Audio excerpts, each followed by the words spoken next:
بەڕاستی ئەمە لێرە لە هەڵەبجە کۆمەڵی معانات دێت بەدەر لە شارەکانی کە پێم وایە ئێرە قوتابی خەڵکێکی زیاتر لە ئاستێکی کەمتر و کەم دەرامەترا ژین.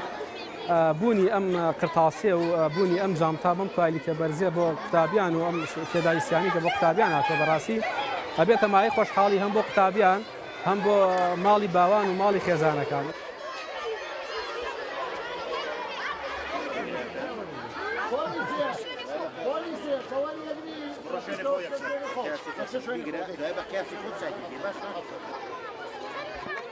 ئەمڕۆ لە پارێزگای هەڵەبجە دواوێزگەی کاری دابەشکردی جانتا و پێداویستەکانی خوێندن لایەن دەستگای خێرخوازی بارزانی کە 2000 قوتابی لە خۆگرتووە. ئەمە ئەومان پێڵێ کە نەریتەکانی دەستگای خێرخوازی بارزانی لە گرنگیدان بە کەرتی پەروەردە نیشانەی پێشکەوتنی وڵاتەوە بەشێک دەبین لە پێشکەوتنی وڵات و بەشێک دەبین لە پێشکەوتنی کاری ڕۆشنبیری و پەروەردە و فێرکردن. دوجارە منداڵانە دەبنە داینەمۆی پێشکەوتن و خزمەتکردن بۆ ئایندەی وڵات و بە تایبەتی پارێزگای ئاشتی پارێزگای هەڵەبجە.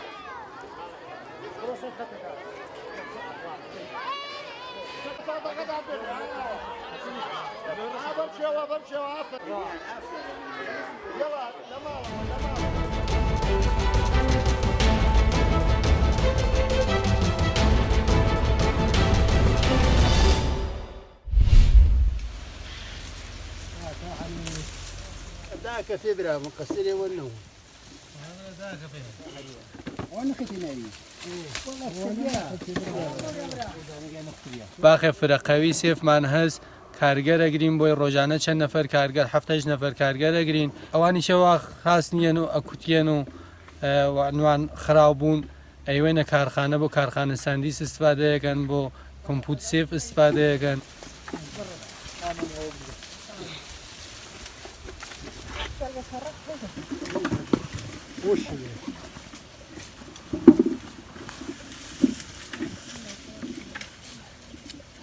خديم باخ المولاناي وشش مال صندمان الشريكين كل صالة شريكين كل صالة شش مال هاني وياكو لازم محضوري بأمس فترة وقت جيو دامان قردي لازم محضوري بهالشيء تميسه تباش وتوين بازار وهالشيء كي مثلا خرابي وينو كتية كان مثلا دانا تين رزنانسين تيسي اي فروشين مثلا دانا هزعت منو 500 منو وقت دادو تمنجي تمام بوشينا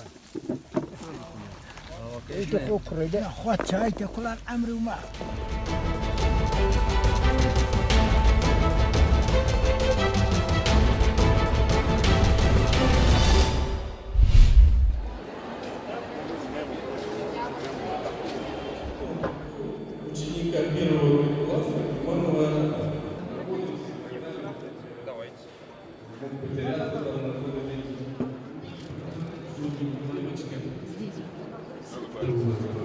Значит, это у нас 9-я Московская международная выставка «Халяль», Moscow Halal Expo 2018.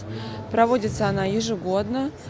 И в этом году выставка несколько преобразовалась, потому что мы изменили ее подачу. То есть мы ее переформатировали. Если раньше это проходило именно как выставка, и в рамках нее проводились мероприятия, то сейчас мы сделали очень сильную бизнес-программу. Тоже правильно наша школа, да? Психотерапия. Там есть. Именно эта выставка мне очень понравилась в плане доступности любого товара. Очень много различных компаний, начиная от средств личной гигиены до всяких выпечек, ну, можно сказать, продукция, которая есть везде, но мы не знаем, халяльная она или нет. Теперь спокойно можно ознакомиться с любой продукцией и знать, что если мы увидим представителей той или иной продукции, то мы можем быть уверены, что это халяль.